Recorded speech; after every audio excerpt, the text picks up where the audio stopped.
প্রিয় প্রাক্তন, আশা করি ভালো আছো। আমি কেমন আছি তা নিশ্চিত নই, তবে ভালো থাকার সর্বাত্মক চেষ্টা চালিয়ে যাচ্ছি। আজ একটি প্রজাপতি দেখে তোমার কথা মনে পড়ল।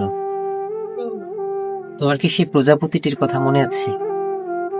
মনে আছে একটি প্রজাপতি তোমার কাঁধে এসে বসেছিল, তাড়িয়ে দিয়েছিলাম বলে রাগ করে 3 দিন কথা বলনি। শেষমেশ 25 বার কানে ধরে উঠবোস করে তারপর রাগ ভাঙাতে হলো। তোমার বর্তমানের প্রেমিক বোধ হয় রাগ ভাঙানোর কাজে আমার চেয়ে অধিক পারদর্শী। নয়তো আমাকে ভুলে তাকে নিয়ে ব্যস্ত থাকতে কিভাবে পারলে তুমি?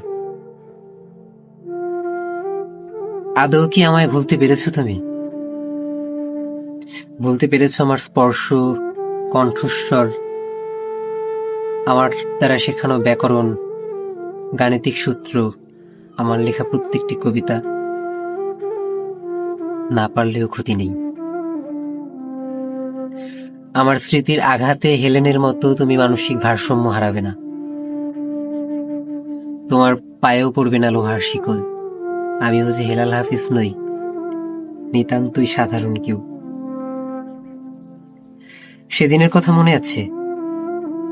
তোমার ষোড়শ জন্মদিনের কথা, আমাকে দেয়া হৃদয় আকৃতির ম্যাজিক বলের কথা। আমার দেয়া সেই ময়ূর কলমটি কি হারিয়ে ফেলেছ? বড্ড বেখেয়ালি তুমি, কিচ্ছু আগলে রাখতে জানো না। তোমার কি মাঝে সাঝে কখনো কবিতা শুনতে ইচ্ছে করে না?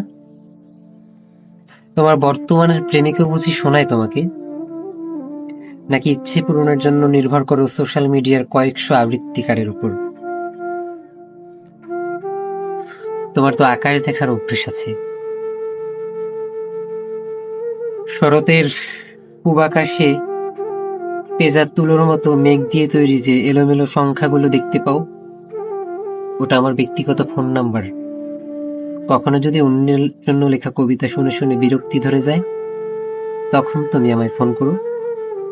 আমার সদ্য শেষ করা প্রেমের কবিতাটি একদিন শোনাতে চাই, তোমাকে নিয়ে লেখা। প্রিয়সী, তুমি ভালো থেকো, কিন্তু অন্তত চেষ্টাটুকু করো। যদি বর্তমানের প্রেমিক কখনো আঘাত করে, হৃদয়খানা ভেঙে চুরমার করে ফেলে, ভেবো না আমি তোমায় অভিশাপ দিয়েছি। তোমার কৃতকর্মের জন্য আমার কাছে ক্ষমা চাওয়ার প্রয়োজন বোধ করো না।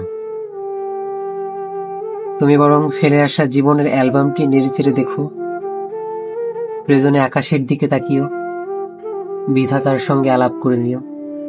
কি জানি, এক নিরপরাধী হৃদয় ভাঙার অপরাধী, তিনি হয়তো ক্ষমা তোমায় নাও করতে পারেন। ইতি তোমার অতীত।